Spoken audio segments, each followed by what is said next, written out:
everybody got out of their sweats and made it. So, well done.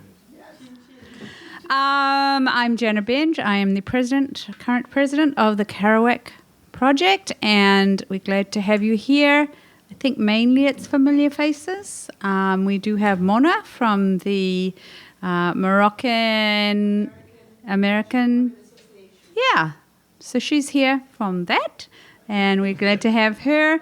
And speaking of Morocco, we have just found out this week that we will be going to Morocco as a Kerouac Project. We've been invited by the Consul General from New York, who was here reading. And so we are hoping to have 40 or so people from the area join us in Morocco. So if you are a little stir crazy, you could think about coming to Morocco in June, the 2nd to the 4th in Tangiers. And you can pair that up with the south of France, or maybe a little Spain, a little Turkey or Portugal. We will have suggestions, and if we get enough people, we might even have some little offshoots that people can go to, or we might have somewhere else in Morocco that we can go for 2 or 3 days, which would be so fun. So that's a bit crazy. Very exciting. And also, Jeff, do you want to come up and give us your little run to the front? That Jeff, not you, Jeff. Jeff. This is Jeff Rembert. He is on our board, and he is our kickoff dude for our... You tell him. Take it away, Jeff. How y'all doing? You know that we're going to start a fundraising effort to raise a house, fix a house, do all sorts of things to the house. We have, in the retail world, we have done our soft opening. We've started that effort, but we're going to do a hard opening with a show Saturday, March 5th at the Nook on Robinson Street, right across the street from T.G. Lee. It will be, in a way, an open mic. We will encourage people to dress as the Beat Generation. We will encourage people to read bad beat poetry. And the reason why we want people to read bad beat poetry, because we know some of the poetry is going to be bad. So we're just going to set the bar very low that night and encourage people to come up and read bad beat poetry, because that's fun poetry. We will have more details available on our social media platforms, but please mark Saturday, March 5th. It should be a very entertaining night. Thank you. It should be. Yes. Yes, thank you. Yeah, I'm going to try writing. I don't even know what good beat poetry looks like. So I guess I have to learn what good beat poetry looks like and then try really hard to write bad stuff or see what just happens. I think I can probably write it bad without trying too hard. I'm going to send this around to anybody who hasn't signed up for our newsletter. Eric Decker here. Deckers? Woohoo! No, I'm just saying. I'm saying he puts out our newsletter once a month. It's always just quick and informative and useful and won't clutter your inbox. So if you haven't signed up and you'd like to, please do so. I'm going to give it to Sloan, and I'm going to watch him sign his name. Sloan is from the community paper, and he's an intern there, and he's here to see what we're up to. So thank you for coming. So the big news is, yes, Jeffrey, what have I missed out on? Anything? No? Not that I'm aware of. Oh, good, not yet. He hasn't given me the evil eye. He was looking through the finder. Okay, so we have Nita tonight, and unfortunately Nita has had the unique experience of nearly freaking freezing to death in this house. I actually was not aware that we didn't have a heat pump in here. I thought we had heat and air, but we only have air. Which I found out from Nita as she was freezing to death. So we did buy her a heater, which she drags around like a little puppy. Yes, you can. This is like her BFF from Orlando. Come on, Jack. She's called him Jack. Come on, Jack. This is Jack. And he goes everywhere with her. I don't know if she takes him out on the porch or not, but... And she's actually had to go online on Amazon and order woolen fleece leggings. I mean, it's been a very unfortunate situation.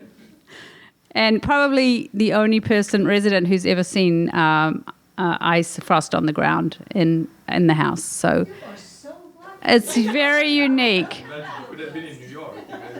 When we do a reunion in 30 years, people are going to be like, she's lost it. But she is here. She's a Filipina, and she has been writing a kind of an intertwined memoir about her life growing up in Alaska, which is a long way from the Philippines, certainly in coldness. And so she's been working on that while she's here. And like so many of our residents, she got here thinking she was further along than she actually decided she was. And it's like, oh, I'm nearly finished. No. Yeah, I was like, yeah, I crashed and burned. Yeah. But that is so common that people think, I'm just that far off finishing. They're like, ugh, no time to start again. But I'm sure you didn't start again. But she is going back. She's got a year sabbatical. She's going back to New York next year. But she might meet us in Morocco before then. I hope so. I think she will. Why not, she says. So come on up, Nita, and read to us. Thank you very much, Jana. But I'm going to start off by saying thank you. Thank you to this lovely and supportive community, the Kerouac House. As I was, I think I started counting down I've got 4 weeks left. Oh my God, I've got 4 weeks. Oh, I've got 3 weeks left. Oh my God, I've got 3 weeks. So time was at first very kind of like slow and, I've got all this time in the world and all of a sudden now it's, the wheels are spinning quickly. But I definitely know that the being forced willingly being forced to be in a space and take this time is essential. And so thank you very much for creating this community and keeping up this space and community, because I know it is a lot of hard work, and for years. I mean, I actually one of the pilgrims I met outside back in, I think, December was a man, and he was riding with his family, and they'd come down from North Carolina, and he had been a resident here back in the. I looked him up. I'm like, oh my God, that was like years ago. So it's really cool to see the this sort of legacy that you've created over the years. So thank you. I'm going to miss the space. I won't miss the cold, but I will miss the space, and I will miss your support and your hospitality, and just knowing my neighbors were here, and if I wanted to, I was going to borrow an iron from you, Barbara, but I thought I'm not going to bother Barbara for an iron. But every big and small thing. Eric has been like a chauffeur and like social events, and he and Jeff have this great reading series. Maybe you all know about it, the Stardust Cafe, which it's wonderful space and inclusive. And Wednesdays was phenomenal because Rochelle read, and I was like, God, she's so good. Just very inspirational. So I appreciate that. And Fred comes to the free writes. Where's Brett? I don't know where Brett is, but Brett's been doing these free writes here, and they've been also really helpful for me to have 45 minutes and just somebody telling me, let's write. So just the moments and the sort of events created and your hospitality, I'm grateful. So thank you. And Vidu, I see you. It's just wonderful to see folks connecting, because it is a small world after all. All right. I was told I had 6 hours and 59 minutes up here. I'm going to use every minute. No. So like Jana mentioned, I am working on a hybrid project, which is a weaving of memoir and fiction. And so I explore my father's journey from the Philippines. I was born in Alaska, but his journey that I didn't know anything about, and then my growing up in Southeast Alaska. So a lot of it is history, me like reading a lot and figuring out how to translate that into fiction, which was his story. And then, of course, my story are all the nonfiction pieces. So I'm going to read something just to acquaint you with what I write about and maybe introduce you to why I write. I'll read this essay called Inheritance, a Dance, which has already been published. And then I'm going to read on my phone, because I couldn't print it out, a piece that would be my father's piece, which is fictionalized. But each of those fictionalized pieces is preceded by a meta-narrative on my process of the history I read, et cetera. So this is where I kind of infuse some of the history. And then I'm just going to read a short piece. If y'all are not bored or you just please feel free to go to the bathroom and, drink wine and see what's in the fridge. Okay. This is called Inheritance, a Dance. Many of the Indians, that's what they call themselves and what we call them too, in our small Alaskan town, live in a separate community called Saxman. They play bingo alongside my parents at the Sons of Norway or the VFW Hall. "Dollar in the pot," they scream out in these smoke-filled halls, ever hopeful as they search for the winning numbers on their bingo cards. In the 4th of July parades, these histories of wins and losses, of disparate independence converge. The bright, flowery float of the Filipino Community Club radiates with pride, while a group of Indians wrapped in black and red blankets, a few wearing animal heads carved from wood or stitched with felt and fur, advances slowly, like a funeral march, on the candy wrapper-littered Main Street, past flag-waving parade watchers, their drum beats and somber tones frightening me as a child. Billy is the only Indian in town that I'm not afraid of. He sounds like a leaky tire when he speaks, air escaping between his teeth, a gush trailing his words. He has a low, gravelly voice and broad shoulders. Yet he and I, both shy, laugh easily, and it seems at almost anything. And when this happens, a dimple appears in his cheek as it does in mine. A simple, silent thing, recognition, a lockstep. We attend the 3rd grade together, guffawing along with the rest of the class after our teacher, Mrs. K, lands flat on the floor when her stool breaks.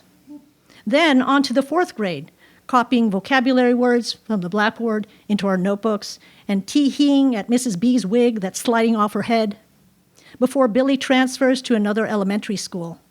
We'll become schoolmates again in junior high and high school, and later fellow cannery workers in the summer, our lives intersecting like trails in the woods. As a young girl, I learned that the Indians differentiate themselves through language and art.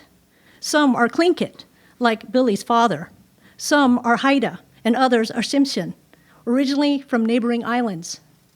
I can't tell the differences between them yet. In my Filipino community, I hear the adults identify themselves by their home provinces and dialects, aware of differences, not equating them with division. All of them speak Tagalog, while some, like my parents, also speak Ilocano or Visayan, like my Auntie Susan. They use different words for eat and home and see. Back then, however, I think the words tribe and clan apply only to Indians.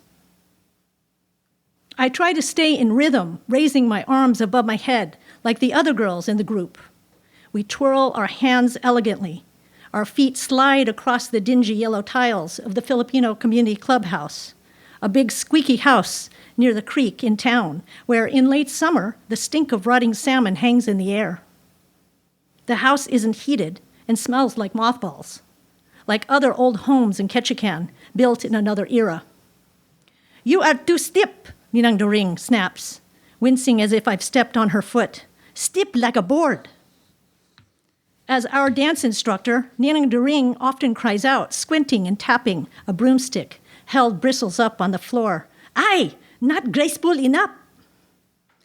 She demonstrates how the other dancers and I must be poised and loose-limbed, swaying side to side like blades of grass in the wind. We are 8 to 13 years old. Our parents have volunteered us to be the entertainment for the Filipino Community Club, not just once, but many times over the next few years, with varying levels of resistance. After the first 2 years, we give in to their demands as we grow accustomed to the practice. Listen to the music, Ninang Doring says in a sudden reverie, and starts to sing the melody aloud. Da-da-da, tap-tap-tap, da-da, tap-tap. We resume our steps to a music at first strange to our ears. After the fifth replay, we start humming along with the inspiring strum of a string instrument, not exactly a guitar nor a banjo, but something in between. The rhythms are closest to a waltz, a romance in motion, like what we've heard in old movies that our parents would watch. A few of us start to giggle. Stop lapping! Tap, tap. Ninang Doring, short for Theodora, is my godmother and next-door neighbor, a kind-hearted, easygoing woman outside of the clubhouse. We call the adults aunt and uncle in our Filipino community, comprised of several unrelated families and individuals, mostly bachelors, even if they aren't blood relations. Those who are actual godmothers and godfathers, like Doring, are addressed in the Filipino terms ninang and ninong.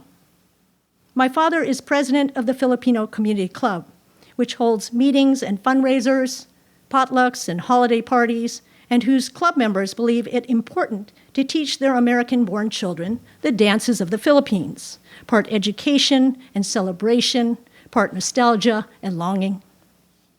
Ninang Doring was a school teacher in the Philippines. This explains her strict composure when dealing with a group of restless young dancers assembled for another club event. In Ketchikan, she becomes a nurse's aide and the mother of two boys, my godbrothers, who shoot BB guns in the woods. And once, when a tractor plowed the road after an impressive snowstorm and left an enormous hill of snow on the roadside, the boys dug out a cave in which we could all stand without hitting our heads. They hunt and fish like others on the island, yet, when asked, the boys dance with the group too. This is how we learned a language of the body and of community. But back then, we would simply say it was fun. One summer, 5 of us are costumed in dainty white blouses and yellow and green checkered wraparound skirts. I am 12 with my group of similar-aged Filipina dancers. We stand facing one another in a wide circle, waiting for our cue. On a sunny August weekend, the people of Ketchikan are celebrating the city's first annual Blueberry Festival. Food and craft vendors have set up their booths along the spiraling driveway and parking lot of the 3-floor state building. We are on a makeshift stage, an area off the ground floor level. A crowd of smiling, camera-toting tourists from the nearby cruise ships Dawn Princess and Rotterdam, as well as long-haired locals in jeans and rubber boots surround us. Someone off stage presses the play button. The familiar scratching sound of an old recording, then a lively strum, breaks open a silence in the crowd. Our arms extend to one side like poised matadors. We step to the right and back to the left and repeat right to left, left to right, to the music's airy rhythm, our arms gliding across in the opposite direction. We move and turn like wind-up dolls, smiles pasted on our faces, our long strands of tiny shell necklaces swaying back and forth with the music, our eyes glued on each other. The audience becomes a blur around us. Left, right, left, turn, grass in the wind. We don't want to mess up and make fools of ourselves. Maria Clara, who is she? All I know is that the dress my dance group wears is named after her. Like the dance, we step into our parents' culture for a short time and then step out to join our friends at school, our other lives outside the home. We listen to Michael Jackson, I'm dating myself now, and the Bee Gees, wear the latest Levi's or Carpenter pants, and talk about those cute curly hair boys at school. The traditional Filipino dancers didn't wear Maria Clara skirts or dance with candles, one uncle proclaims. That was the culture of our Spanish colonists. Our true ancestors danced barefoot and naked in G-strings. I know nothing of this other Filipino. My young dance group represents the Philippines in our small Alaskan town, though few of us have actually been there, and none of us are fluent in any of the dialects. We know 1 or 2 bad words, a few terms of endearment, and how to identify our private parts. I speak to my parents in a language that cleaves, old from new, and my parents and I share this English. indistinguishable from any other English I'd been exposed to in my earliest years, which is to say, the English outside of my home, spoken by others, non-Filipinos in town, until one day. Prompted by our second grade teacher, my classmates and I had to share aloud our favorite places and things to do. We sat cross-legged in a circle on the floor. Katie, my best friend, just revealed her favorite place to buy candy. It was my turn. I buy sweet tarts at B-side, I said timidly. B-side, what's that? One of my classmates asked with a quizzical look. It's the place at the bridge, I replied, on Creek Street. Oh, someone piped up, that's Bayside. She's talking about Bayside. She called it B-side. The circle burst out laughing. My face suddenly burned red hot. I stopped pronouncing words like my parents. Red-hot-faced children of immigrants listen and learn, accept and reject. Though we may not be aware of the magnitude, we know that when something happens over there in the Philippines, we feel it here too in Ketchikan, Alaska. Reverberations of hope, of despair. We've seen the country through photos of our relatives and heard it through letters announcing those who've died. As the music fades, one of the dancers turns to exit the stage. The rest of us follow her in a single file line. Out of the spotlight, we deflate in relief and chatter like birds, noticing the next group of dancers already filling the stage, their bodies draped in heavy black and red blankets, the robes of this native Alaskan people. A man dons a wooden headdress in the form of a raven's head, while another dancer's is fashioned out of white fur. Unlike our group, these 8 Tlingit dancers are a mix of men and women, boys and girls, the very young and the very old. A stout male dancer cries out abruptly like someone lost in the woods. The thunderous beating of a drum begins. These performers hop and turn in semicircles, weaving in and around each other in some reckless pattern. They howl and yelp while someone continues to bang the handheld drum that looks like a giant tambourine. Thump, thump, thump. The dancers splay their arms and poof! The white buttons on the back of their blankets transform into a raven with raised wings. The audience is rapt. Tourists are snapping photos. My young self is embarrassed because of them. Compared to my dance group's delicate costumes, our gentle steps, our warm melodies, these dancers on stage seem clumsy, their choreography crude, their sounds gruff. Already, the other girls in my group are searching for a place to change. We hide our feelings about these other dancers, but these feelings are prickly, like barnacles clinging to the underside of a boat. We dance at other events, fundraisers, church, on cruise ship, always near the shadows of these other performers, these other people vying for a place on the stage. My father had left his native Philippines in search of work and settled here for the same reasons Billy's had, fish. Tlinkits have known this area long before anyone else, setting up camp each summer at the mouth of Ketchikan Creek, where endless schools of salmon return to spawn and die. Eventually, others discovered the island too. The canneries opened, the first in 1886, and more people appeared and settled instead of leaving after each fishing season.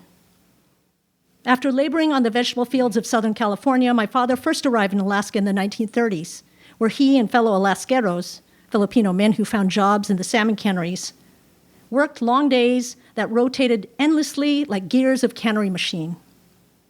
Here, the Alaskeros became well acquainted with the other brown folk in town, the native Alaskans. I imagine those first encounters must have been like sidelong glances in the mirror. Alien yet familiar, a fragmented reflection of themselves. The reflections became more distorted as they discovered each other's peculiar tongues. Yet the laws that governed these men at the time revealed another likeness beyond mirrored images. These new arrivals from the 4 poor Philippine islands were eager to eke out a living in frigid territory. Like their native Alaskan co-workers, they were unashamed to sift through the refuse of salmon heads at the end of the workday to make fish head soup. Beyond the harsh realities of cannery life was the diversion of a movie house. My father and his friends could escape into the heroic adventures and lives of the rich and famous portrayed in Hollywood films, like Mutiny on the Bounty and Gone with the Wind, with leading man Clark Gable, or A Day at the Races with the rollicking Marx Brothers. However, he had to sit in a section strictly for Filipinos and natives, separate from the white patrons. In this era, Filipinos were not allowed to become American citizens, own land, or marry white women. Likewise, the US government prohibited their World War II soldiers protecting Alaskan shores from associating with the native people, afraid their young men would contract diseases from the wild Indian women. My father saw them as different from us, though, and his prejudices from another era were flung at me whenever I became too hot or hard-headed for him. "Don't become a wild Indian," he warned me on a car ride home one night. I was in the back seat, staring at the pitch black outside my window. I vaguely recall the conversation being about boyfriends. I was 13. In his own terse way, my father was advising me about the dangers of being loose, about the consequences of premarital sex, though his words felt more like an accusation. He was old and stubborn and angered me easily in my adolescent years. I must have thought, what does he know? In fact, I had no idea. He remained silent about his past life, its small spaces and dimly lit corners. Although he had native acquaintances, he was not immune to the racist attitudes of his generation. After his retirement from the post office, my father returned to labor in the canneries alongside his native Alaskan acquaintances. At a young age, I perceived fish to be the only thing Filipinos and Indians had in common. To the young me, Filipinos were hardworking and friendly. These other brown people in town weren't. Most seemed unsmiling, saggy-cheeked people who talked through clenched teeth and swollen throats. A few appeared like dark clouds in the sky, drifting along the streets drunk and jobless. His warning to me in the car that night revealed something I'd perceived in offhand remarks by others in town, that you didn't want to be an Indian. I heard the message, though I ignored him. Growing more rebellious against my father as a teen, those words had burrowed themselves in my mind and remained undisputed for years. Obstinate notions of inferiority and identity that would later be challenged in the larger world where I was starkly American, obviously Asian, and, to my initial puzzlement, white.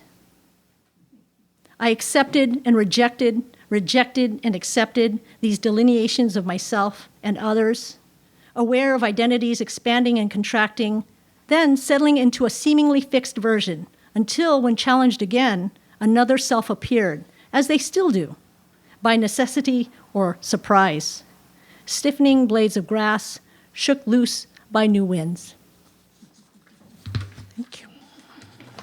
Okay. Thank you. So I'm going to read a fiction piece where I am now, I'm going to go back in the book, where I'm now sort of reimagining my father's childhood.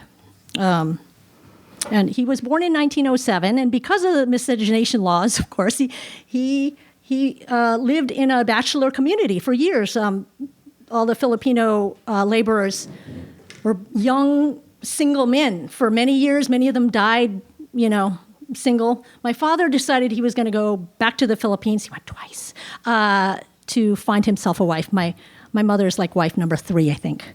That's another story. So I'm gonna start with where my father's about 8 years old.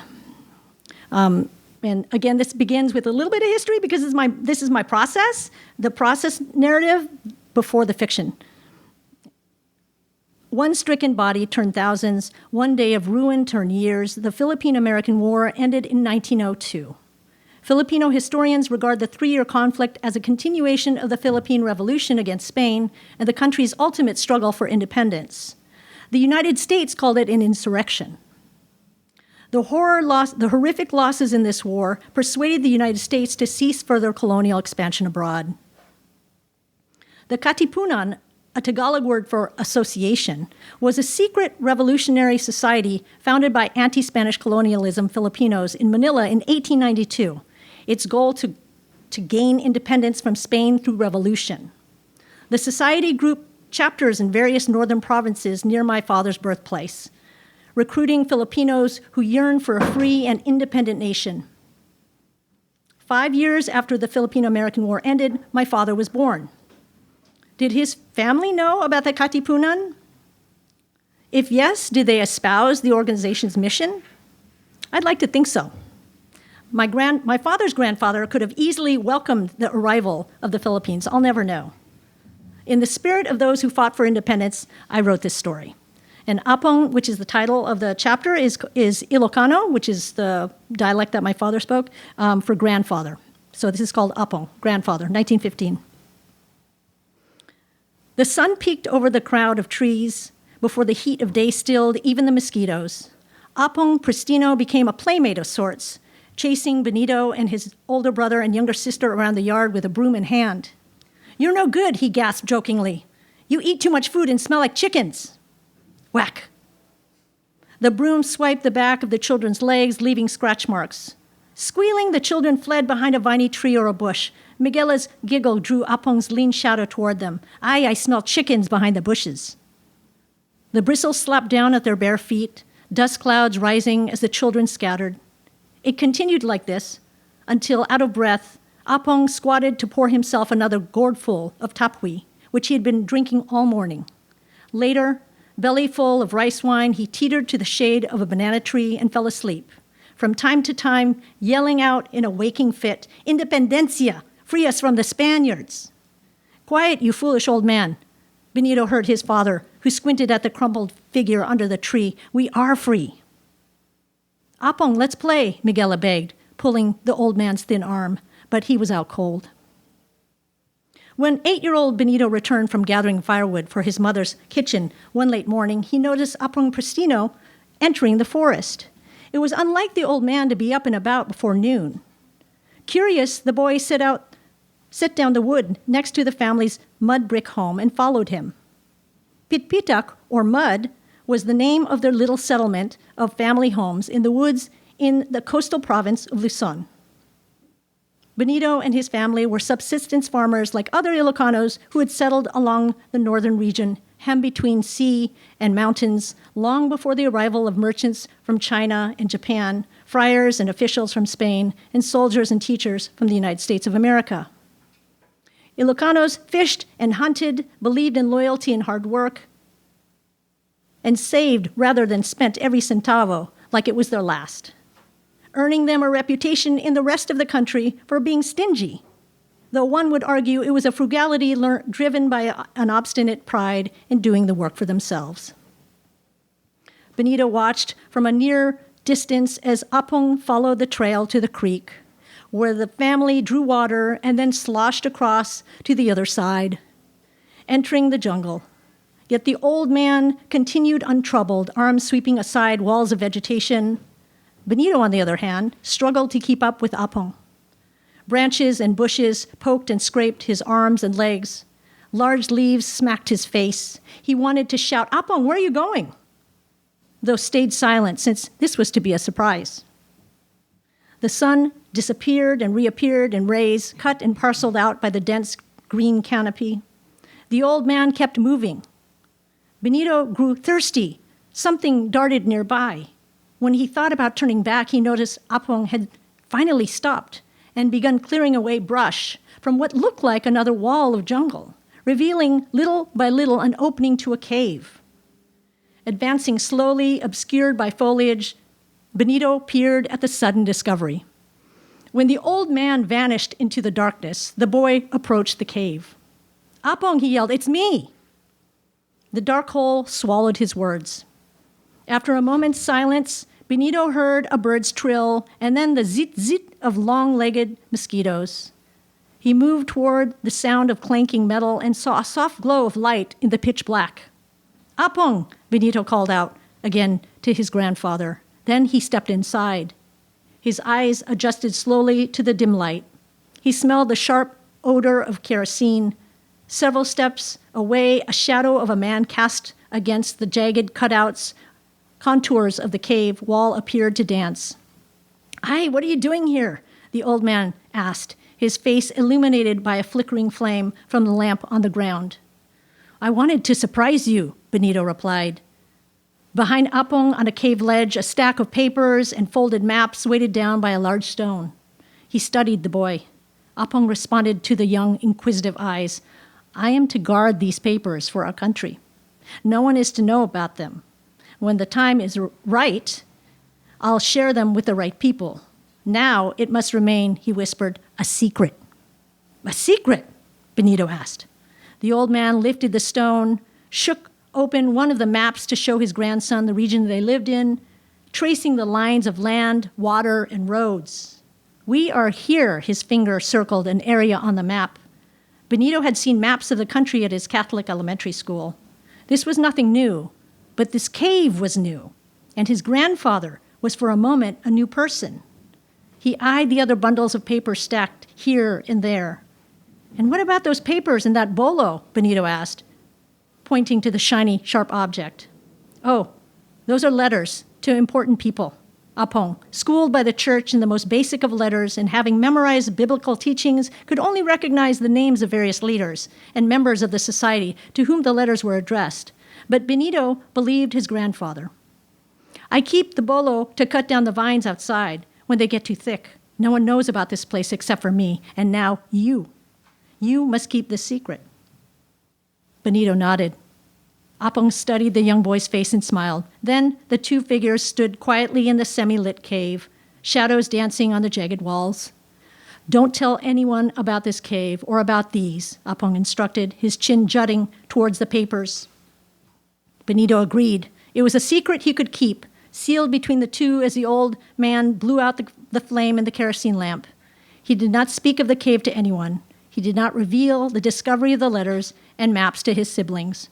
He would not break his promise. But Benito did not know of the secret behind the secret.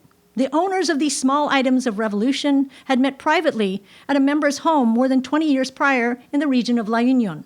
Benito's father was a boy himself, and his father, Pristino, was a young family man.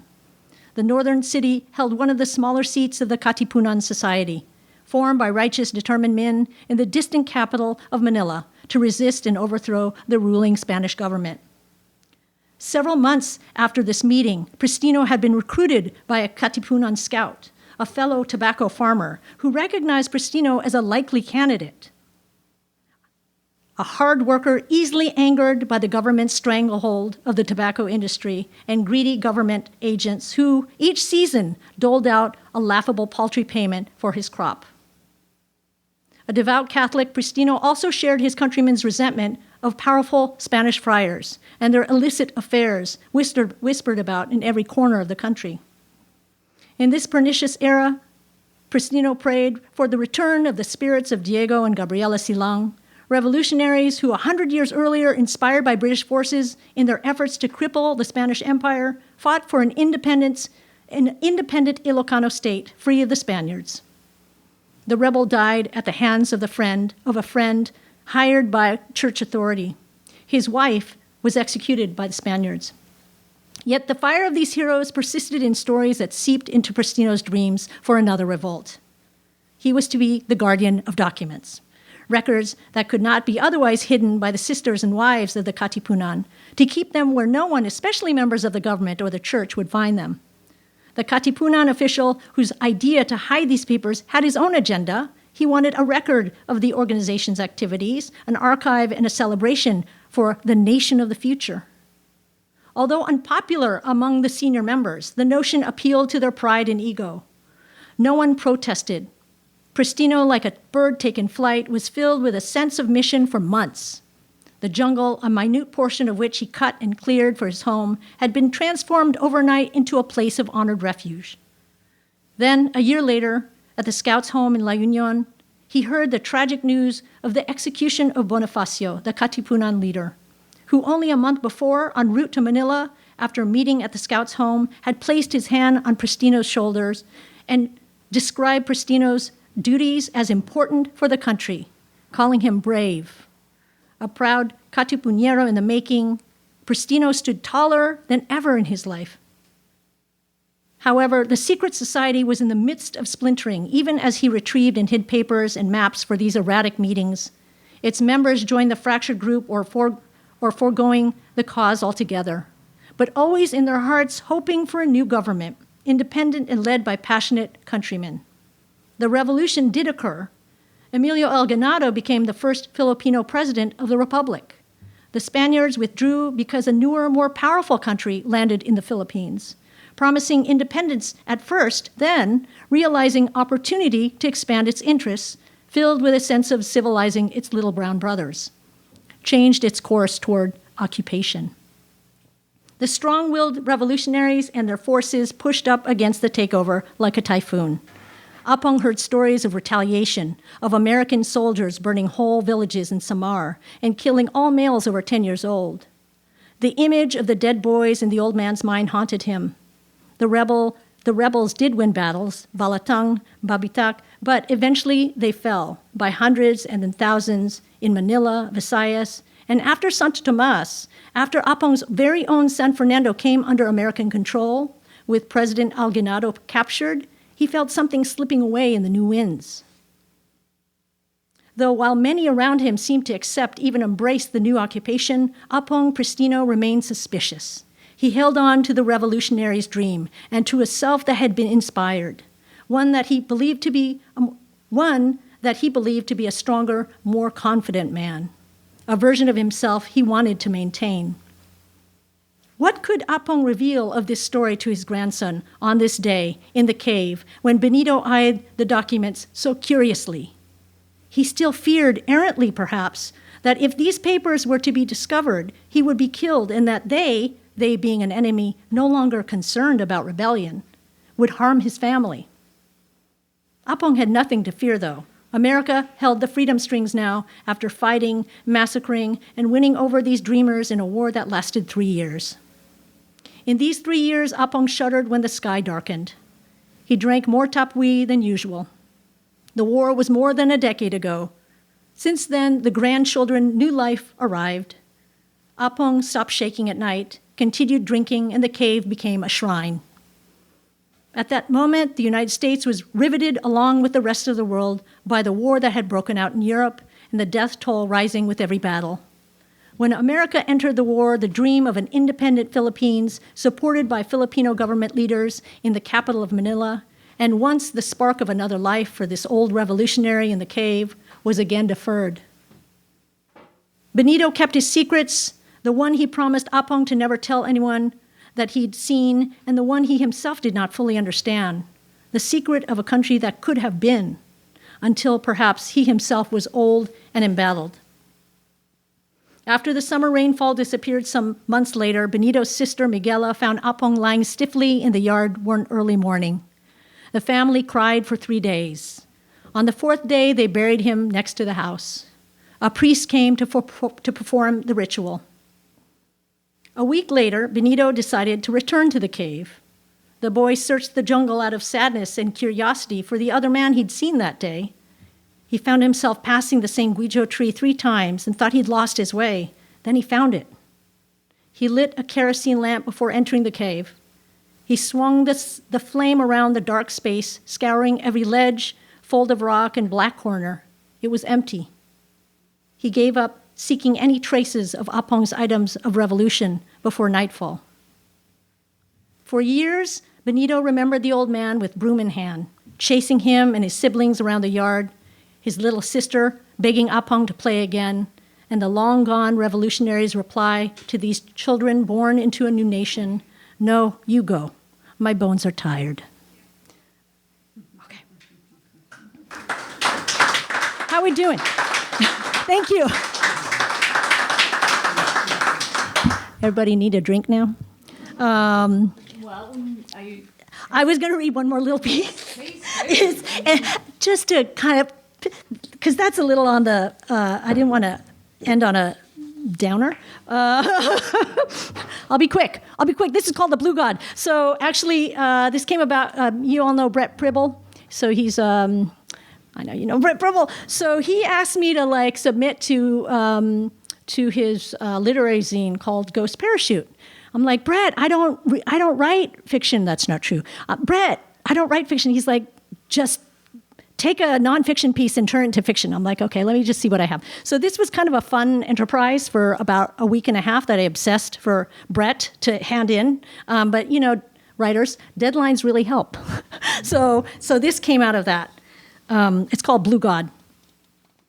It's short. I'll be quick. You gathered from his intimate tone that he was talking with a girlfriend on the other end of the line and that it was a new relationship, and his heart-to-heart carried on despite the voice overhead instructing passengers to turn off all electronic devices. You wanted to slap him were it not for his brief words to you as the plane took off and he ducked back under the blanket and became a blue ghost. You're with me, right? In the split second he made this connection, your better judgment for the safety of this overbooked flight was overruled by your persistent nature to get along. And so you entered this complicity as you watched the flight attendant walk by and kept your mouth shut. You waited in anticipation as the plane reached an altitude fit for only birds and gods, waited for the moment your seatmate was cut off from his phone conversation, and when it finally arrived, you thanked the heavens for the return of quiet and the empty middle seat between you and him. For the next 2 hours, you and seatmate who emerged from hiding watched movies on your respective small screens, headphones clamped over ears. At mealtime, you passed him his dinner tray from the aisle seat. Hi, he said, breaking the ice, I'm Krishna. That's not a small name, you blurted, surprised to hear yourself say this. God's hid in plain sight. You recognized him now. You had a knack for it. I was born in New Jersey, he was quick to say. My parents are from India. We're going back to a cousin's wedding. Cool, you said, playing along. You believed yourself immune to holy stardom after living with Jesus in the 90s. This modern-day carefree version of a savior showed up at your doorstep one day, answering your ad for a housemate. He captivated friends and neighbors by his mere presence. You found his wide musical taste from Slayer to Dolly Parton and his long braided tresses refreshing. You thought back on that year when your new housemate shared his insight on eternal life. This confirmed his identity, but you never let on. But also left dirty dishes in the sink, played his guitar too loudly in the wee hours of the morning, and turned the living room into his closet. The floor and sofa strewn with leather jacket, flannel shirts, and torn jeans. His excuse before slipping back into his bedroom, too busy to do anything else but save souls. Your tank of compassion running on fumes, you announced to the Holy One that he needed to find another place to live. You did not want to be someone's housekeeper or parent, not even for Providence. He nodded, said he understood. When you returned to the apartment after work the following day, Jesus had moved out. Strands of his long hair curled into a ball in the bathtub drain. A surge of relief replaced the guilt you'd carried for weeks. God, I hope no one else in my family gets married soon. Air India has upgraded their flights, but these flights should really be shorter. Krishna said after describing the week-long event he would be attending. He reminded you of your former flatmate, confident and intelligent, spoiled and entertaining. Your initial 10 minutes of chatter stretched into a longer personal conversation about his parents, both doctors who grew up poor in Madras, and his college experience in the state of Georgia, his first time away from family. You were riveted, bless you, you were riveted by this 23-year-old reincarnate. I got depressed and transferred to another college, closer to home, he said. His parents sat on the other side of the plane because of an arrangement glitch. They appeared often at your row to check up on their son. Attentive, pleasant, they eyed you like a mother bird. The thing that bothers me about India is the lack of personal space, Krishna said. He broke out of his reverent identity with ease, and you laughed each time. In fact, you began to recognize yourself in him, a being who craved autonomy. How do you make a living as a writer, he asked you. I don't, you replied, explaining how you cobbled together part-time jobs in the last few years after leaving your drawn-out career as a rehabilitation counselor to write and follow your wanderlust. An aspiring creative, Krishna pulled out an iPhone from his shirt pocket to share a short film he'd made in college. It was 5 minutes long, and his former boss played a terrorist. The film had garnered a prize at a festival, and since then, he wondered about a career in the arts. I'm still deciding what to do with my life. Even divine beings needed a break, to live apart from familial expectations, to just be in the liminal spaces and not the limelight. Why hadn't you seen this before you slammed the door on Jesus? Krishna's eyes sparkled when he spoke of his sweetheart of the last 6 months, a divorced Panamanian American woman who'd grown up on a farm. Ah, you thought, the one he was willing to risk the safety of your flight for. She is my muse, and I can't live without her, he admitted. If my parents found out, they would split us up. I don't know what to do. Well, you wait and see. That was your only advice. In your old life, it translated well. It must have been enough. Your anxiety-ridden seatmate fell asleep in the dimly lit cabin, leaning against the window, face disappearing into the sky. At the Delhi airport hours later, passport stamped, body weary, you made your way to the terminal exit, and in the crowd spotted a mother and father standing on either side of a man-child that could have been him, harbinger of the heavens, but you're no longer certain. You took that as a good sign. Okay. Thank you, Kerouac. Oh.